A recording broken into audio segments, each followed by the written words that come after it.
Эфир нашего телеканала продолжит актуальное интервью. В студии Иван Лазаренко. Здравствуйте.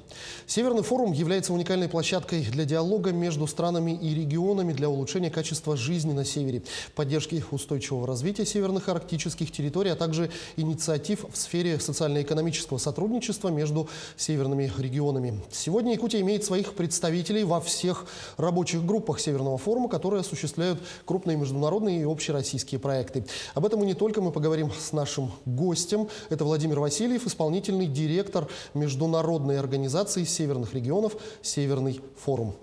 Владимир Николаевич, я вас приветствую. Здравствуйте. Добрый день. Ну и в начале нашего разговора расскажите, пожалуйста, о деятельности Северного форума, о главных целях и задачах. Да, вот как вы уже сказали, основная миссия Северного форума – это улучшение качества жизни населения в северных и арктических регионах. И она ведет свою историю 1991 года. То есть в этом году у нас 30-летний юбилей. И, конечно, за 30 лет в истории Северного форума было разное. И большие взлеты, и некоторые снижения деятельной активности. Но Республика Саха-Якутия, когда в 1993 году вступила, она является одним из самых активных регионов.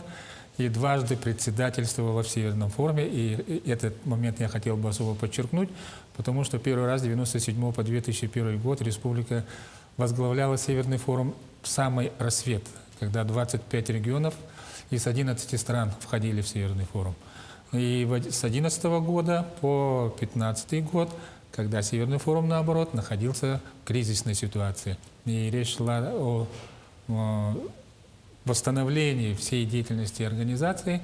И, надо сказать, республика справилась с этим вполне.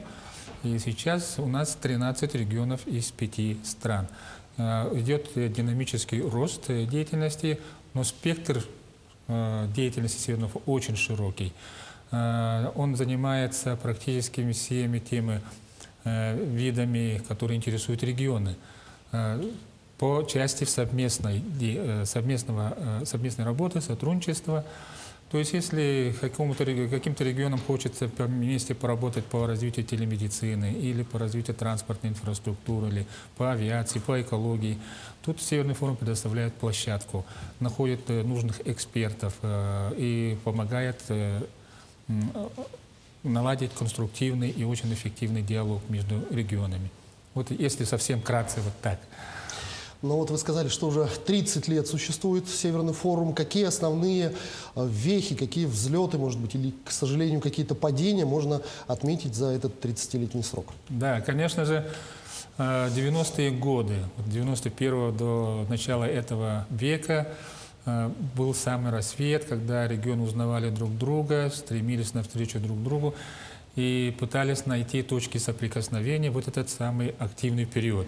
Ну и потом, в начале этого столетия, в принципе, такая же динамика сохранялась, но экономический глобальный кризис 2008-2010 годов все-таки сказался на приоритетах развития регионов. Многие регионы посчитали, что международная составляющая в их деятельности должна немножко отойти на второй план.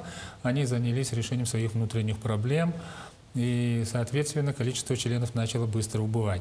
И вот этот момент мы считаем, что был такой кризисный, когда осталось 8 регионов, да, и все думали, ну, может быть, пора уже закрывать эту организацию, заняться другими делами.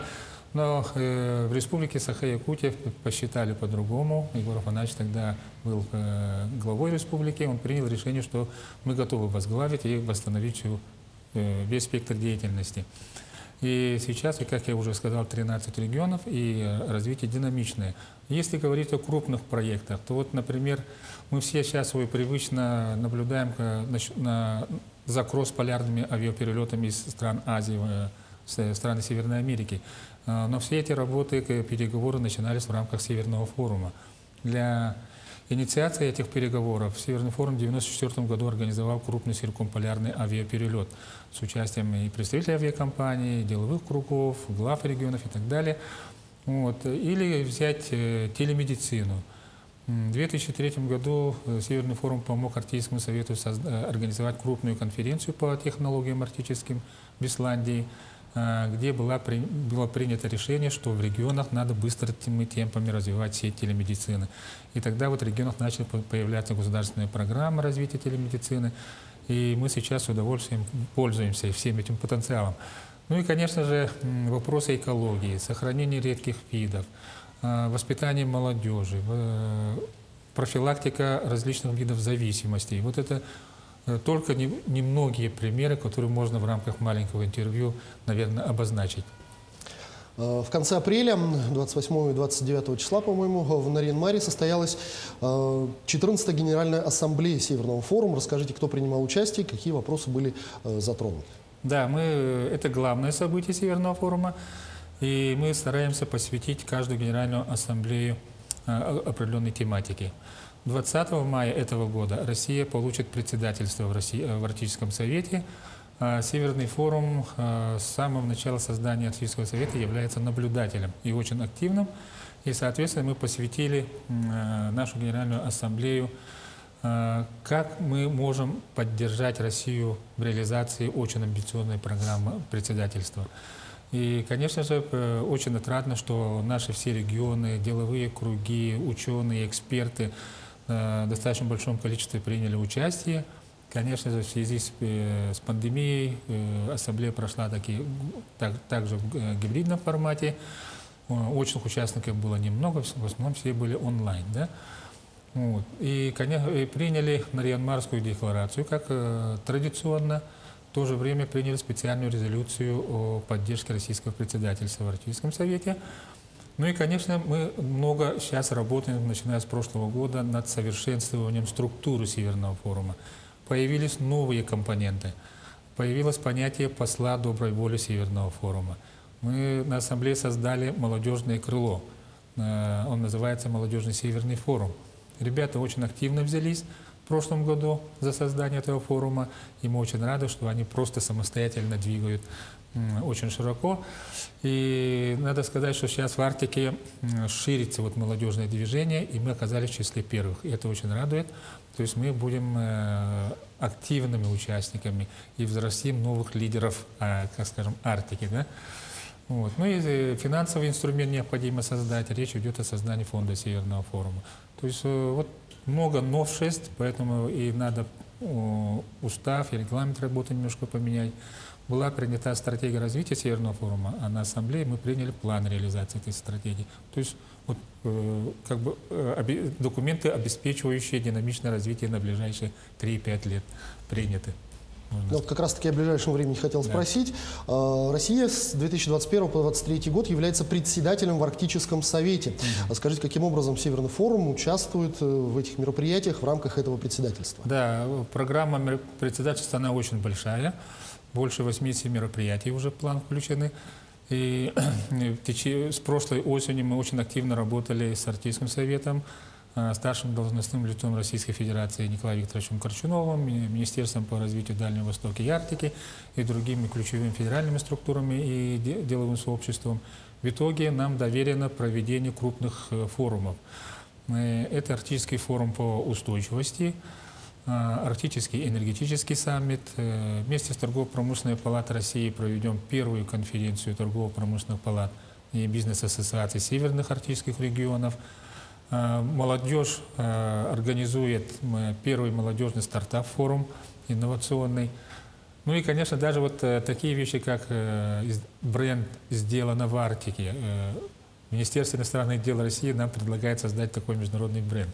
Но это, конечно, очень большая работа. То есть в рамках председательства предстоит большой объем работы, и мы очень рады, что Северному форуму выделяется солидная порция дел и обязательств, которые позволят нам нарастить свой потенциал, привлечь больше регионов в свои ряды и стать настоящей циркумполярной межрегиональной организацией.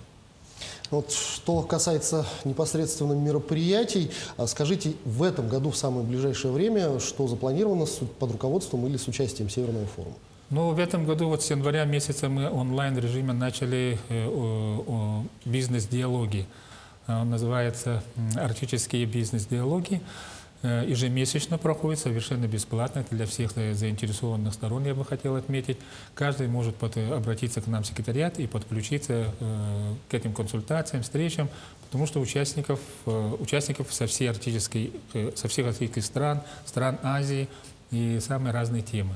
Ну и, конечно же, самые крупные мероприятия — это 27-30 сентября мы проведем третий уже Северный форум по устойчивому развитию здесь, в городе Якутске. В ноябре, 23-25 ноября в Сыктывкаре пройдет первая конференция торгово-промышленных палат. Ну и, конечно же, мы планируем использовать крупные площадки, как Арктический круг в Исландии, Арктика, территория диалога в Санкт-Петербурге, где проведем также свои сессии. Сейчас до конца мая мы принимаем предложение в программу Северного форума по устойчивому развитию. Все желающие могут подавать свои заявки на проведение круглых столов, конференций и так далее. Ну и, конечно, в рамках этого форума мы еще хотим отметить 30-летие нашей организации. Но что касается Северного форума по устойчивому развитию, известно уже, на какую тему он будет проходить, какая основной вопрос будет затронут и что ожидается вообще в рамках этого форума. С прошлого года мы определяем одну основную тему нашего форума. В этом году основная тема будет изменение климата и многолетняя мерзлота, сохранение, мониторинг и так далее. То есть эта тема будет сквозной по всем мероприятиям. При этом мы будем сохранять те блоки, которые понравились всем. Это блок «Человек в Арктике», где обсуждается все, что касается человека, и социального плана, и экономического плана, и поддержка коренных народов и так далее. Есть блок большой глобальное международное взаимодействие, где, в рамках которого мы стали проводить межстрановые диалоги Россия-Китай, Россия-Корея, Россия-Япония, именно с азиатскими странами. Они очень хорошо пошли, вызвали очень большой интерес. И, конечно же, 30-летие Северного форума будет тоже отдельным блоком. Ну и молодежь свой блок сделает. Второй молодежный Северный форум они проведут, сессии у них по 5 направлениям. В этом году в рамках форума пройдут такие конференции, как «Арктический вектор». Будет организована выставка «Мир Арктики», которая будет тоже посвящена технологиям для жизни и для повышения качества жизни населения. И мы хотим показать, какими методами, инструментами можно исследовать изменение климата, состояние мерзлоты и так далее, чтобы все это знали. Ну и с прошлого года еще экологическая акция проходит по сохранению редких видов. В прошлом году мы по белому журавлю стерку проводили акцию. В этом году такая акция пройдет по белому медведю. И нас очень радует, что ТАСС, одно из основных информационных агентств страны, стала генеральным информационным нашим партнером, и они окажут очень большую помощь и формированию деловой программы. То есть будет очень интересно, уровень будет очень высокий. Ну что ж, Владимир Николаевич, я благодарю вас за эту беседу. Спасибо, что ответили на наши вопросы. Успешной вам работы и всего самого доброго. Спасибо большое, спасибо. Это была программа «Актуальное интервью». И гостем нашей студии был Владимир Васильев, исполнительный директор Международной организации северных регионов «Северный форум». Берегите себя, не забывайте носить маски и соблюдать дистанцию в общественных местах. До встречи в эфире.